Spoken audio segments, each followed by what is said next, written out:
Welcome everyone to our webinar tonight. We are doing a webinar on youth hunting opportunities in the greater Montrose area. So tonight we are doing this program through a Zoom webinar, and we are also live streaming it to Facebook Live on the CPW Montrose page. A couple of housekeeping things here. If you're tuning into the Zoom webinar, there is a Q&A button at the bottom of your screen. Go ahead and hit that. And we've got some people in the background, Kathy and Kelly, both out of the Southwest region of Colorado. They'll be answering questions. Otherwise, I do plan on helping out on the Facebook side. If you got comments, you got questions, reach out to us there and we'll do our best to reach out, give you some answers on that. We're also probably going to be sharing some website links as well. So stay tuned, and we may have a couple of cool map links, some other stuff that probably will help you on that too. So we're going to get started here. I got to type in a couple of things on the Facebook page. And I think we're ready to go.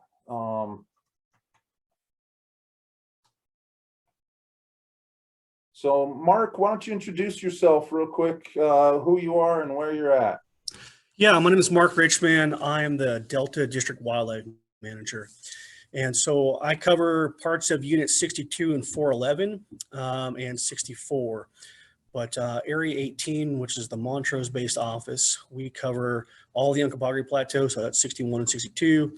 We cover the Cimarron country down at 65, and we go over into some of the north edge of the San Juans out of Unit 70, all the way out to Lone Cone, past Norwood, to the county line, and then back up around to the Paradox Valley area and Buckeye.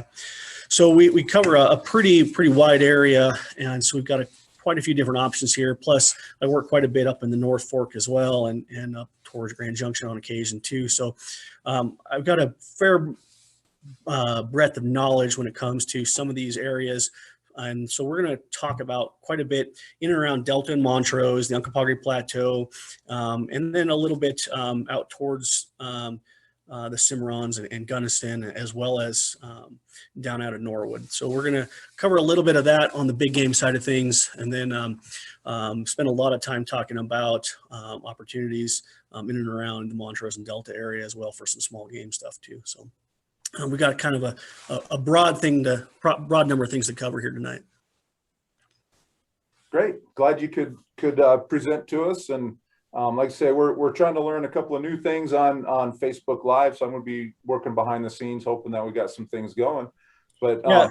I want to share a couple of things with the folks tuning in tonight. We do have an opportunity to tie in with CPW and Hunter Outreach Program.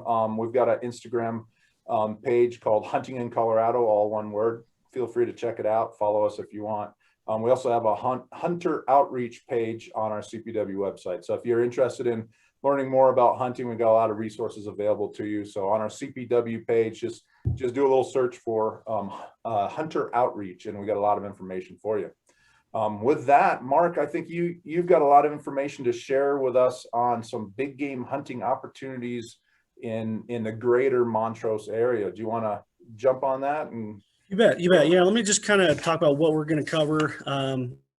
And this is such a weird way for us to teach, but we're going to try to make it seem natural if we can here. And you know, we're always trying to be on the cutting edge here. So yeah, I am going to get into quite a bit on big game for the first 20-30 minutes here, talking about youth preference and carryover licenses. We'll specifically talk about two different game management units, so that we can kind of go into some draw strategy options utilizing Game Management Unit 61, that's the west side of the Uncompahgre Plateau, and a quality managed elk unit. And then Unit 70 south of Norwood, which is a unit that's starting to get managed a little more for hunter crowding, especially during archery season. And now with it being a limited archery season, how youth can take advantage of that that license as well. So we'll get into that, and then we'll talk about some deer options. That's usually one of the biggest questions I have is how to get a deer license. Most people understand there are some over-the-counter options when it comes to elk, but lots of people struggle with how to get kids a deer license, and so we'll go into what our youth preference does and doesn't do when it comes to deer and elk, and then we'll talk about some deer license options with 0 points.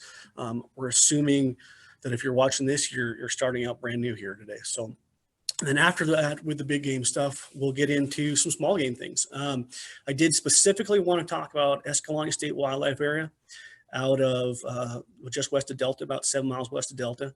And there is a youth hunting area on Escalante, and how to take advantage of that. And then we can talk about some specific small game seasons as well for youth, like the youth waterfowl season, and then youth turkey season, which is a late fall season. And then some other small game opportunities too. And then we'll take questions as they come, and my partners here, Brian and Kathy and Kelly, will kind of forward me some of that stuff. Any questions that they can't handle on their own, they'll forward to me, or if we're getting a lot of questions on the same topic that I need to address for the rest of the audience here. So with that in mind, yeah, let's kind of delve into this here a little bit. So I guess we'll start by talking about what the youth preference does do. It's a 15% preference for antlerless elk and deer, also antelope, but we don't really have much for antelope opportunities around here. And so it's important people know that it's not a youth preference for buck and bull licenses. And I think that's one of the hangups that I see a lot with kids and or people who are new to trying to figure out how to navigate the draw strategies. And so if you're putting in for a bull or buck license, you are not at any sort of advantage as a youth. And so parents and whatnot thinking about that, it doesn't help you. And so this area out of Montrose, we have very limited opportunities for doe licenses for deer. And I do want to address a few opportunities that we do have on that.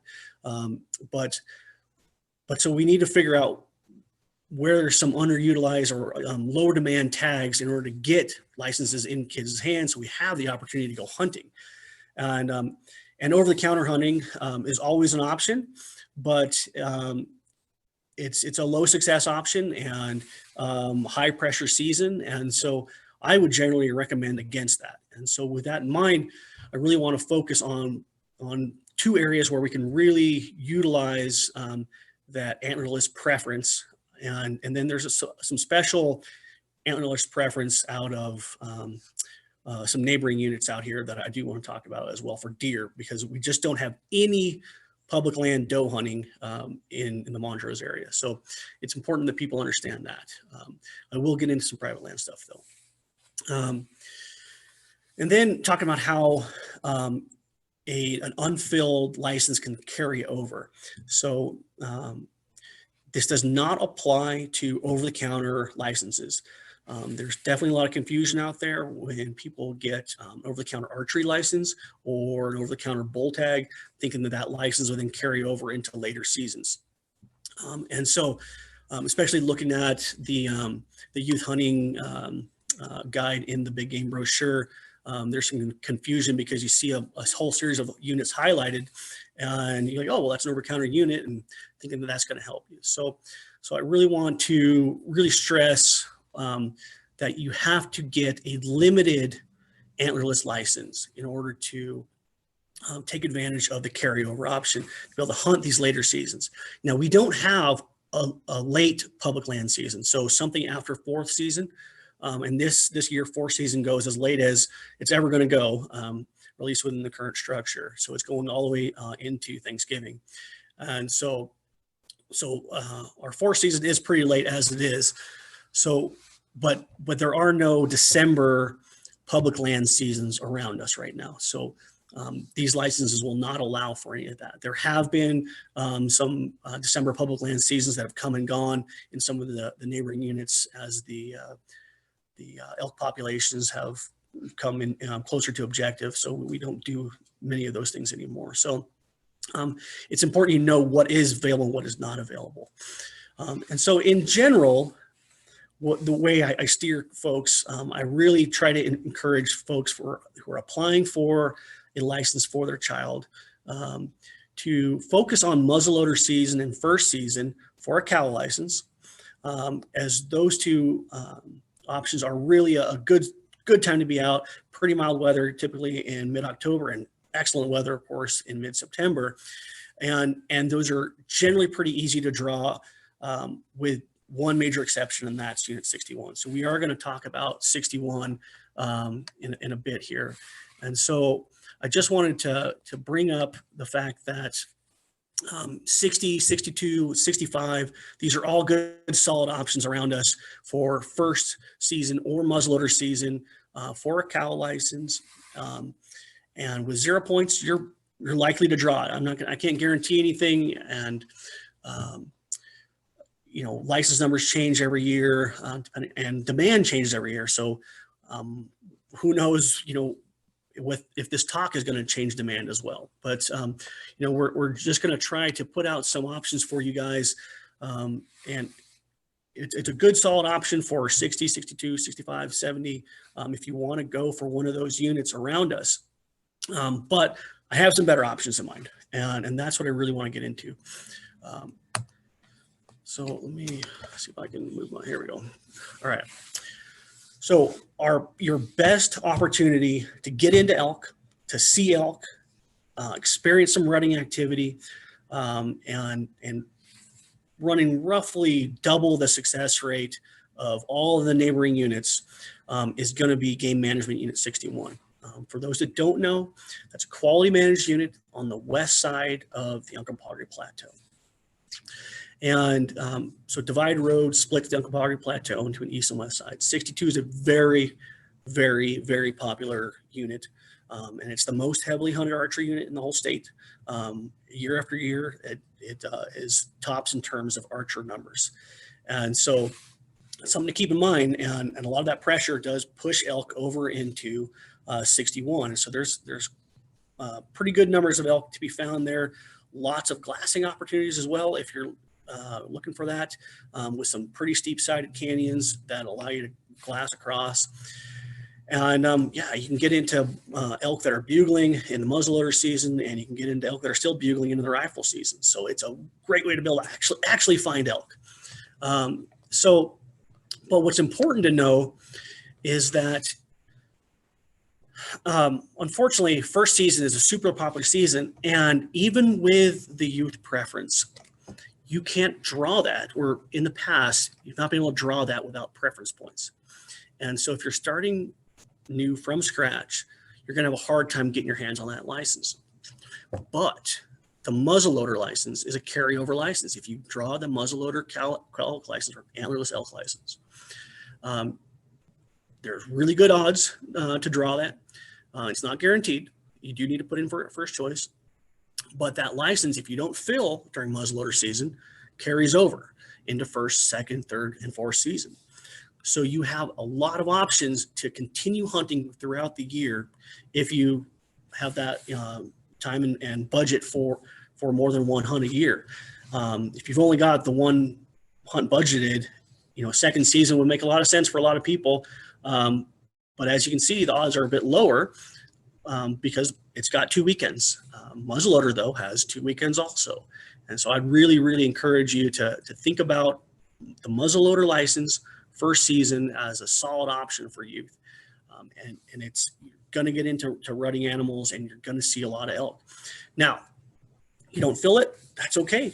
You have a ton of additional options to continue hunting all through the end of November, basically this year, in the fourth season. So it's a good option. That being said, if you've only got one season that you can budget, you might consider fourth season. Fourth season, you're not guaranteed, but based on past supply and demand of licenses, it's a pretty easy draw typically. Okay, I don't want to say you're guaranteed a license, but last year you would have drawn it if you put it in for first choice. It did go into second choice for youth last year. Who knows how that's going to change this year? Okay, but that's also a very late season this year. You're going to have snow on the ground, and that helps make elk more visible. So I like four season quite a lot, but and some people don't because of the cold and the access issues. There's going to be some snow. But this season also is going to be interesting for people. If you don't have a lot of time off of work, four season is going through Thanksgiving. So if you can utilize that Thanksgiving weekend. Some people may not like that because they're hoping to spend time with family. Other folks, hey, you now have a 4-day weekend that you can hunt. So this is a solid option. So let me keep moving along here. Now, the other unit I really wanted to cover is Unit 70. 70 does not get talked about very much. It's not a trophy managed unit.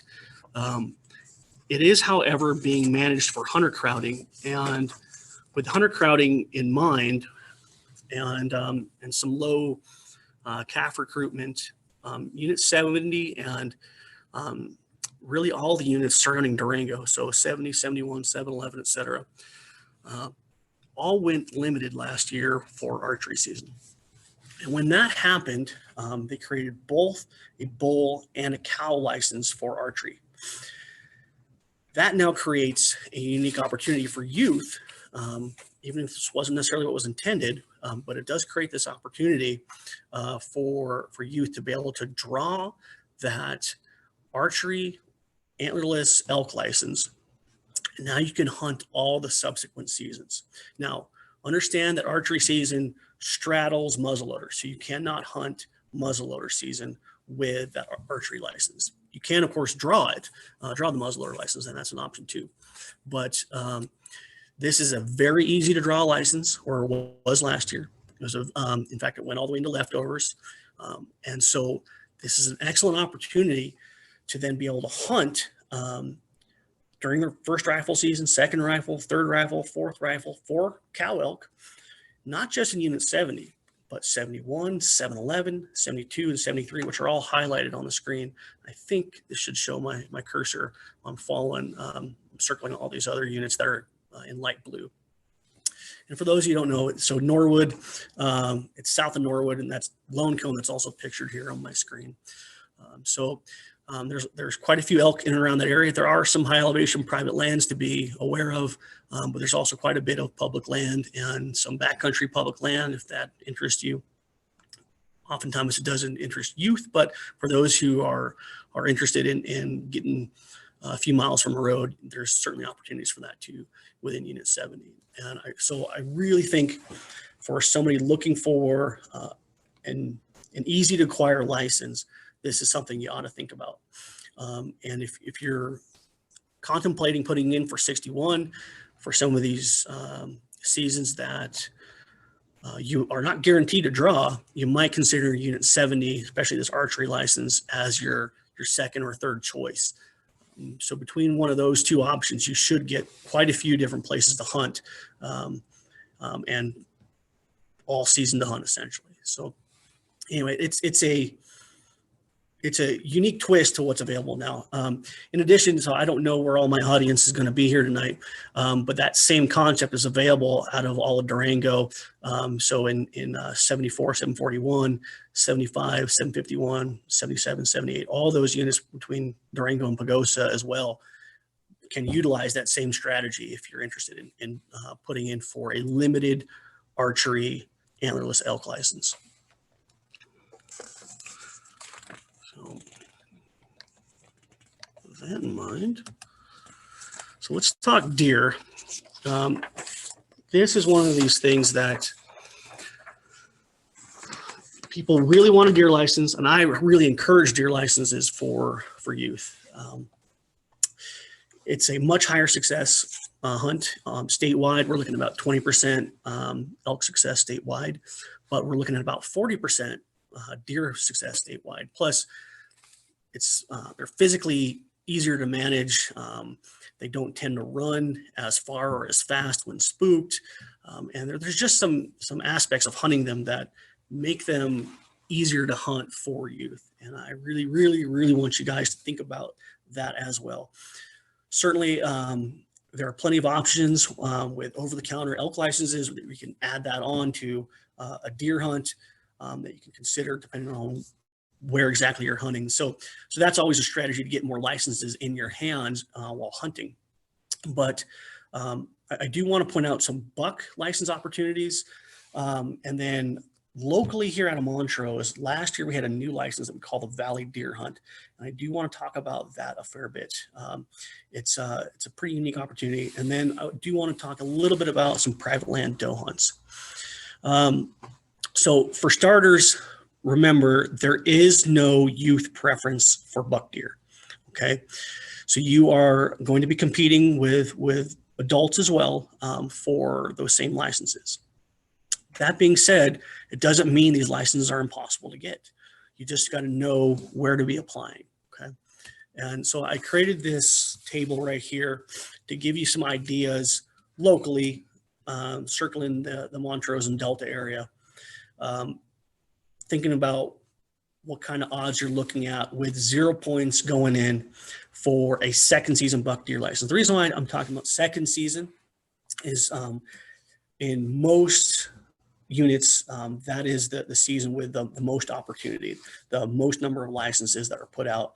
Plus, for kids, you know, that's there are 2 weekends available in the 9-day season. So you have two Saturday, Sunday opportunities to get out and go hunting. So for starters, the units I put in red are low chances of drawing with 0 points. So unit 52, 411, 521 is a good solid deer option, but we've really started to pull back on the second season buck licenses for public lands here recently. And so the odds have gotten pretty low to drawing those. And these are based on the 2020 draw odds. That being said, on the north side of the Grand Mesa, so 52 is straight north of Delta, straight north of Hotchkiss, all around Cedar Edge, straight north of Paonia. But over the top of the Grand Mesa, 41, 42, 421, very easy to draw odds. Okay. Last year, many of those tags went into second choice. So that would be a good solid option if you're familiar with any of that country. Closer here to Montrose, I want to point out that unit 62, which is our most popular unit around here, very, very low draw odds, to almost impossible to draw a second season buck tag with 0 points. I'm not saying forget about it. If that's an area you know, that might be an option. But for me, if my son was of age, which is not yet, but I probably would not put in their first choice. That being said, unit 70, which I was just talking about with that archery license, which of course carries over into first and second and third and fourth. This would be an option to get a buck deer tag during that second season. It's a pretty easy to draw license. Also, just east of town, east of Montrose, east of Delta, 64 and 65 are, they're not, I'm not going to guarantee anything, but those are much easier to draw second season than 61 and 62. And so for me, I want a license in my hand. I want to be given a chance to go hunting. And so that's what I think most folks want for their kid, to be given a chance. And so to get a license in your hand, you got to think about where you can get a license. Now, unit 60 is a lot further away, but that appeals to me as well. I like that paradox country, and there's deer around there too. And so, plus plenty of public land, and it's an easy to draw license. Okay. So with that in mind, though, I do think we need to go back and talk about the Valley Deer Hunt. This is a unique opportunity now in units 62, 64, 65, and 411. Now, these are all different hunts, different hunt codes. These are what we call the P6R hunt codes. So in unit 62, that would be it's an either sex license, and there aren't any other either sex licenses around here. And it's August 15 to August 25th. So it's the first hunt of the year. This is a private land only license though. Okay, so you're not going to want to apply for this license without having some private landowners in mind. Right now is the time to do some legwork. If you don't, who maybe not has license or land themselves, but they might know somebody who may be open to letting a kid on to come hunt. So the valley deer hunt is definitely something to think about. Now, these are quite restricted in terms of where they are valid. These are only valid basically in our agricultural lands that are irrigated lands underneath the ditch systems. We do produce a map and we're happy to show that off to you guys. And in fact, I can probably supply that here at the end if you guys need that. But the valley deer hunt, it is a little bit of a confusing boundary, but it's low elevation, cornfields, and things of that nature. Private land only. Does not have to be any kind of agricultural land though, okay? It can be any kind of small holding in and around towns as well, as long as it's legal in your, around your city limits, okay? And so, and safe. Of course, that's an issue with growing populations we have out here too. But this is a solid option to get an either sex license in someone's hands, and it's super easy to draw. It was brand new last year, so that's part of the reason why it was very easy to draw. But all of these units, so the 411 license, the 62 license, and the 64 license, all went into leftovers. And then many of them came back again in the reissue process because people didn't understand where the boundaries were. So that might have caused some confusion as well. So these were easy to get. And I really encourage anybody who's local to here, who knows somebody with a little bit of land, to really consider this opportunity. Now, one more other private land opportunity. I don't want to push these a lot because most hunters we're talking to are coming to us, are thinking about public land, I believe. But private land is where a lot of hunting opportunity occurs. And so the doe licenses out of the North Fork, especially unit 52 and 411, there's going to be a lot of opportunities for private land only doe licenses. And this license that we have out there is September 1 to October 31st. So it's a 2-month long season. And so even if you are planning on hunting on a small property that doesn't have deer on it all the time, having 2 months to hunt it gives you plenty of opportunity to try to get on that property when the deer are there. So, and those licenses are easy to get. So I really encourage you guys to think about these opportunities, especially if you are, if you've got any kind of access to private lands. So moving on from that topic. I see there are a few folks online right now. If anybody has any questions, feel free to jump in right now before I get into small game. But I do want to talk about. Hey, Mark, let me interrupt you while you're still talking about some of the deer or big game stuff. We did have a comment question from our Facebook page asking, why are we issuing doe tags when the Western Colorado Mule Deer Initiative is to increase numbers? I just wonder if you could kind of address how we're managing wildlife in the GMUs, the local areas. Yeah. So the Western Colorado Mule Deer Initiative is obviously designed. We do want to see much higher populations on our public lands. However, we also have an obligation with Colorado Parks and Wildlife to manage diseases and to manage agricultural conflict. And so these private land only licenses are designed to manage conflict and manage disease. So we have chronic wasting disease throughout the valley here at a fairly high prevalence, certainly over 10% on these lower elevation lands. And so at some point here, that could cause some significant problems in terms of getting any kind of deer age, much less a growing population at all. And we don't want to expand those infected animals into our higher elevation public lands. We have had a few cases on high elevations on public lands so far, and we'd like to keep those extremely low. And so So creating these opportunities to deal with nuisance animals, damage, agricultural damage animals, and disease is the primary reason for these private land only licenses. And these, of course, are being private land, they're much more agriculturally centric, and these are generally not the same deer that are migratory public land deer. So hopefully that answers that question. With that in mind, there's also one other opportunity that's a unique opportunity here on the West Slope. It's a very limited opportunity, but there is no other area with a 50% youth deer preference other than these two units, and that's game management units 66 and 67. I'll circle that right here. I took this map out of our big game brochure, so it has 49 already circled, but if you just track my cursor here with 66 and 67, south of Gunnison, these are pretty limited numbers of deer licenses on public land. And these are the only public land doe licenses that I'm aware of on in the Southwest region. And so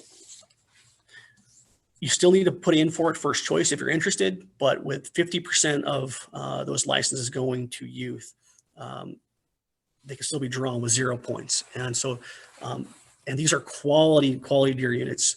I believe 66 takes, double digit preference points to hunt third season, and certainly fourth season. I think it's got to be approaching 20 points by now to hunt the fourth season buck out of 66. But and third season, I know it's over 10 points most years at this point. So, but to be able to get into these quality units with a doe license, you should be able to provide a youth quite a few viewing opportunities and experience to actually see deer on public lands, and try to be a little bit selective in terms of a spot and stock opportunity in a stockable area for deer, and hopefully provide more than one opportunity in case you do blow a stock.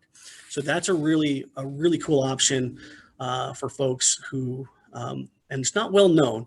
I don't want to completely swamp this hunt either, but I do think it's worth talking about that these two units out of the Gunnison Basin have a 50% youth preference instead of 15% youth preference.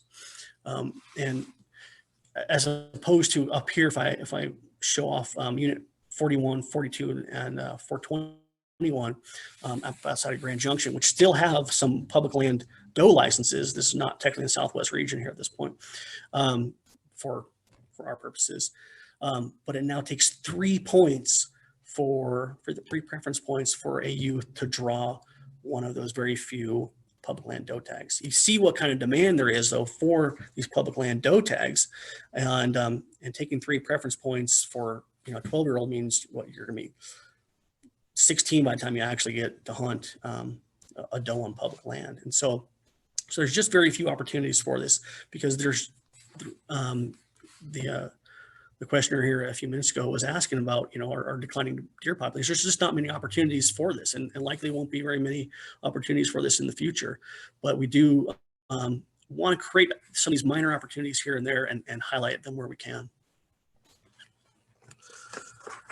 So are there any other questions on big game strategies before I move on into some small game stuff? I think we're ready to move on to small game. We haven't had a whole lot of questions, but sure. I will just kind of repeat to folks, whether you're on Zoom, you can ask us a question on the Q&A button. And we also have the chat feature. So open up the chat feature and we can send a bunch of links to you on chat. If you're on Facebook, we have the comment section open, and go ahead and ask us a question if you have it. We'll do our best to give you an answer. All right, take it away again, Mark.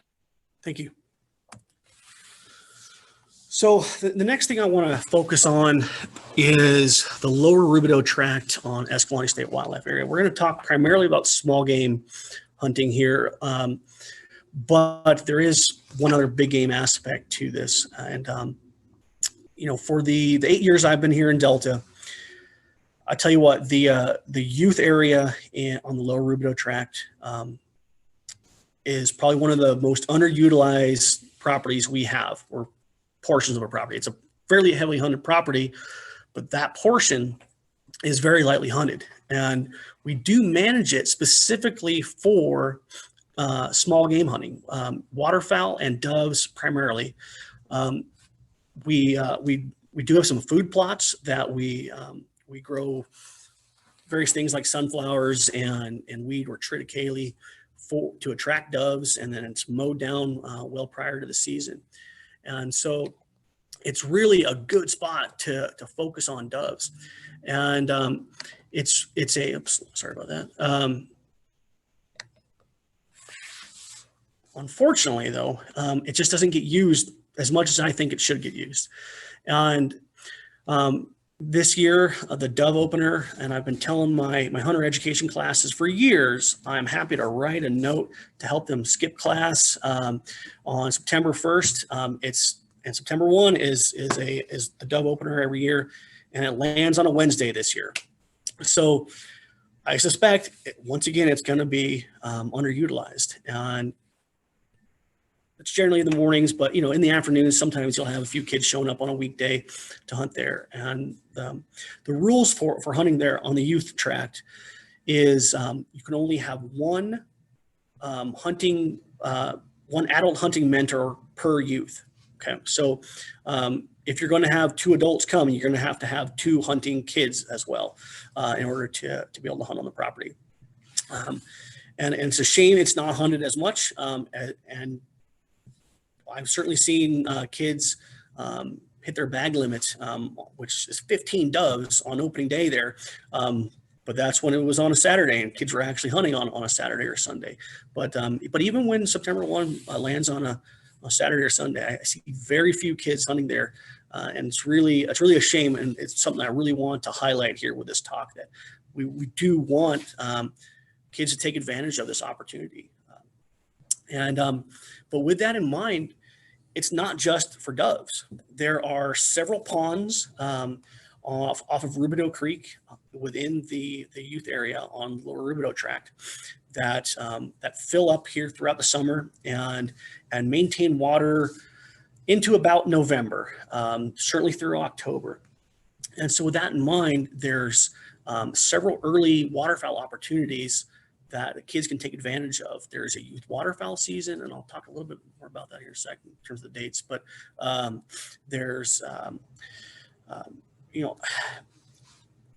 there's also a teal season, and so there's a couple things you can do in September and October to take advantage of those ponds in the youth area. And I really would like to see kids get after it a little more.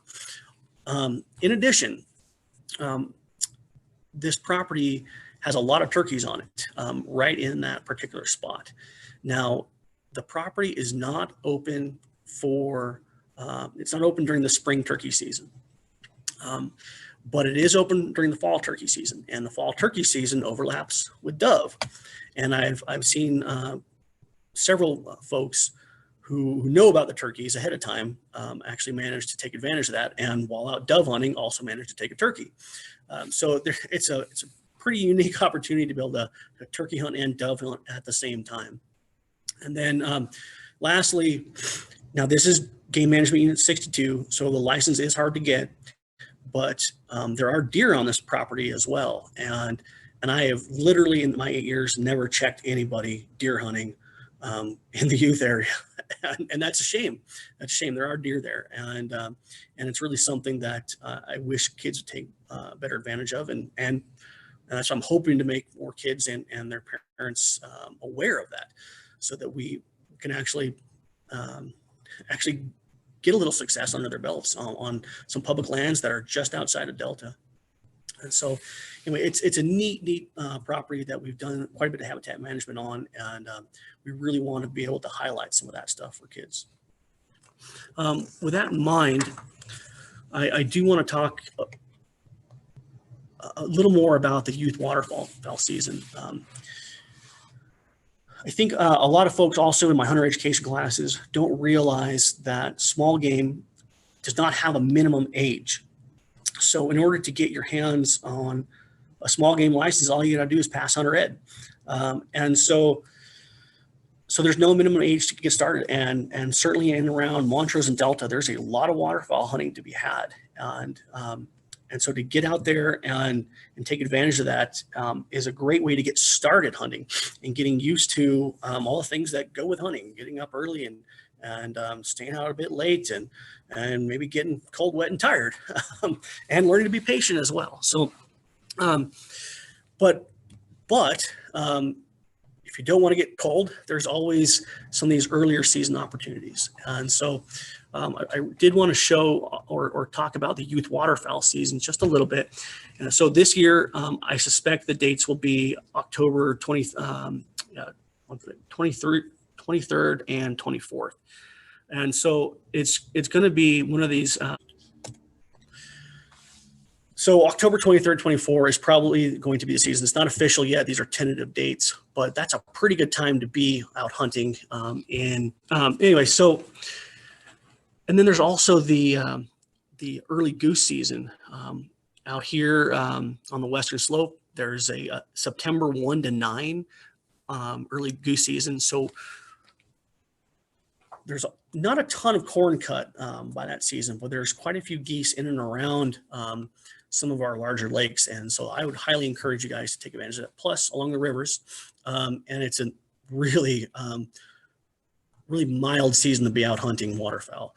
As most experienced waterfowlers know, waterfowl is oftentimes it's a cold and wet season. And when you're out in December and January getting wet, sometimes that tests the patience of a kid. You should have some resident birds there, and there's typically a cold front in that first week of September. And while that blows out the resident doves off of Escalante State Wildlife Area, there's a good chance that'll also bring in some additional waterfowl. Hopefully it doesn't blow out the ducks as well that are residents, but it'll likely bring in some additional birds as well. So, I really wanted to highlight that youth waterfowl season where I see very, very, very few kids getting out there and taking advantage of that season.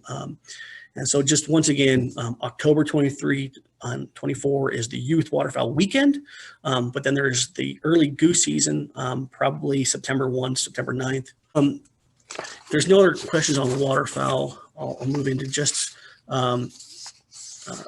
two other small game opportunities that we have around here that once again are overlooked. Rabbits and squirrels. For whatever reason, and I kind of assume, here on the West Slope, we're big game centric. That's just what we are. It's our primary focus. And usually when we're talking about big game hunting, we're talking about elk. So to a lot of folks, hunting means elk hunting, but I don't want to overlook opportunities for kids, especially to overlap with these elk and deer seasons. So I do want to talk about squirrel hunting and rabbit hunting. The primary squirrel that's available during the big game seasons, starting October 1st, is not available in September. Are the pine squirrels. These are a pretty small squirrel, but for adults who are looking to take advantage of maybe a little downtime with kids or trying to keep them engaged, this is a good diversion during a big game hunting season if that's your main focus. But also, we have gaps in between our seasons now that it's a great time to be out in early October and in between first and second season. And so there's some really nice times to be out in mild weather, especially in our ponderosa pine habitat, looking for pine squirrels. And yes, they're not very big, but they're fun to hunt. And it's a great marksmanship challenge with a 22, but with a shotgun, you can certainly get into them. And it's a ton of fun if you're looking for something like that. And I would like to think most folks with kids who are excited about hunting, this is a good way to keep them going, keep them motivated, even if it's during some downtime during a big game hunt, to just kind of wander around with a small caliber rifle or a shotgun to try to take advantage of some of the squirrels. And that squirrel season is a long season. The pine squirrel, it's October 1 to February 28th. And here, specifically on the Uncompahgre Plateau, where we have a lot of ponderosa pine, that pine becomes less and less available into November. And that's when the A-bear's squirrel season opens. And it's a cool squirrel. It's a big old squirrel with big old tuft ears, and it's a neat opportunity. Unfortunately, a lot of that squirrel habitat is snowed in by mid-November. However, I've certainly seen plenty of mid-Novembers, November 15s, where you could have gotten into some of that squirrel habitat for about another week or two before that ended it. So it's certainly something to think about.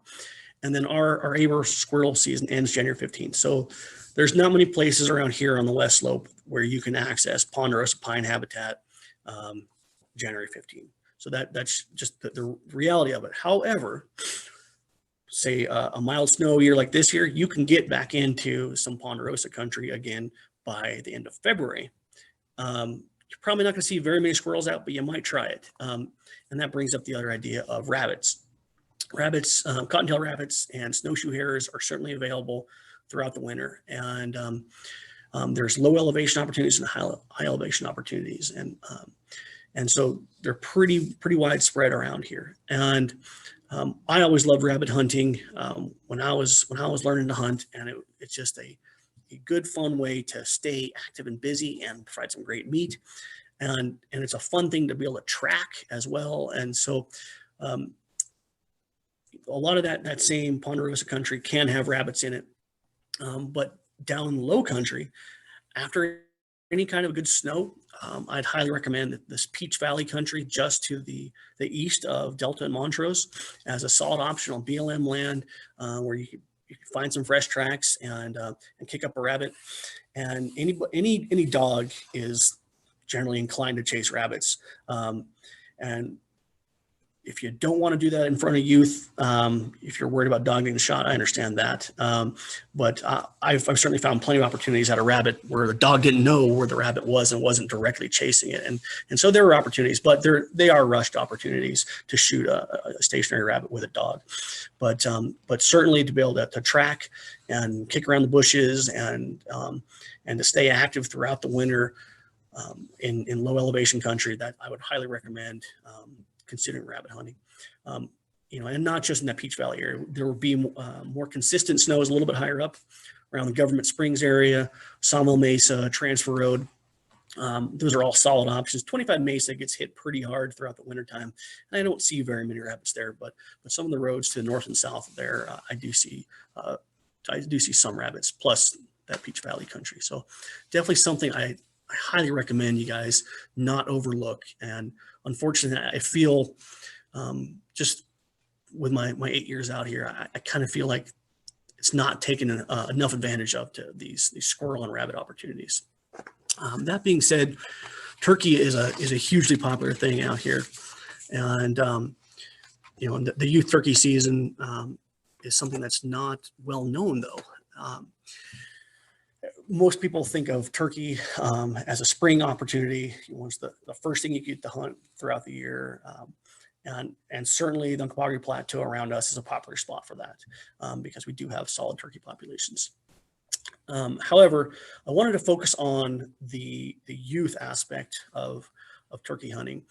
And so once again, we have that youth only area on Escalante State Wildlife Area. But I've found most folks around here seem to forget that we have a special Southwest Youth Extended Season. This is commonly called the Thanksgiving Hunt, and this is a public land opportunity the Saturday before Thanksgiving to the Sunday after Thanksgiving.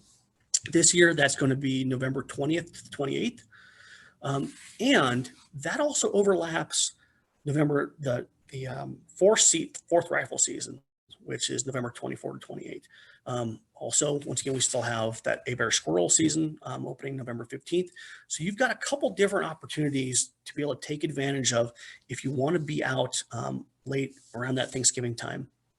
4th season is generally a very easy license to draw for antlerless elk. And so I would really think about maybe trying to combine a late elk season, not late technically, but we call it 4th season, where you can use one of those carryover licenses that you draw, or if you specifically draw an elk license in 4th season, and where you can combine that with that extended youth fall turkey license. And so it's a cool opportunity to be able to take advantage of that. And I don't think in my 8 years I have ever checked a single kid out hunting during that Thanksgiving hunt. And so I'm afraid that it's just, once again, underutilized and not well known enough, and probably hasn't been well advertised. It does have a special section in the brochure, but for whatever reason, it gets overlooked. And fall turkey, is usually seen as kind of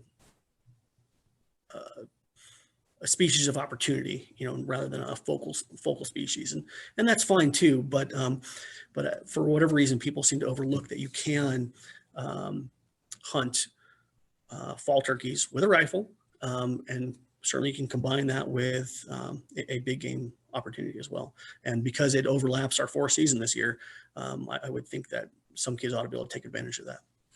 So that's all I have for our program here tonight. And hopefully that covered a lot of the questions that people get. But there's a lot of different opportunities around here that hopefully we got some new ideas for some folks. And if we've got any additional questions, we're happy to stick around for a bit and answer questions as they come in. And Brian, if you got any other parting words or questions that were coming up from the audience, feel free to pass them along here. Yeah, we don't have any current questions right now. So for anyone tuning in right now, if you've got a question for Mark, if you got a question for CPW in regards to youth hunting opportunities, this is your opportunity. So on Zoom, hit the Q&A button and type that in. We only have another minute or so on. If you're on Facebook, go ahead and hit that comments, and I'm trying to keep an eye on it out of the corner. So if you got a question, we're going to try and answer it live if we can. Mark, while we're just kind of giving folks a little bit of opportunities here, I just wanted to just ask you a couple of questions. You got any words of advice if there is a parent taking a youth out or some type of mentor taking a youth out? Do you have any advice for them on how to try and stay comfortable out in the field? Yeah, so I think the main aspect of staying comfortable, staying warm. And so there's a couple ways to look at that. I tried to highlight some early season opportunities for folks where the cold should be less of an issue. That muzzleloader season, boy, I love being out then. And so I would rather be out there during muzzleloader season than any other time, really. And so I'd really focus on those early season hunting opportunities. Now, that being said, we were just talking about these the 4th season, that late November timeframe.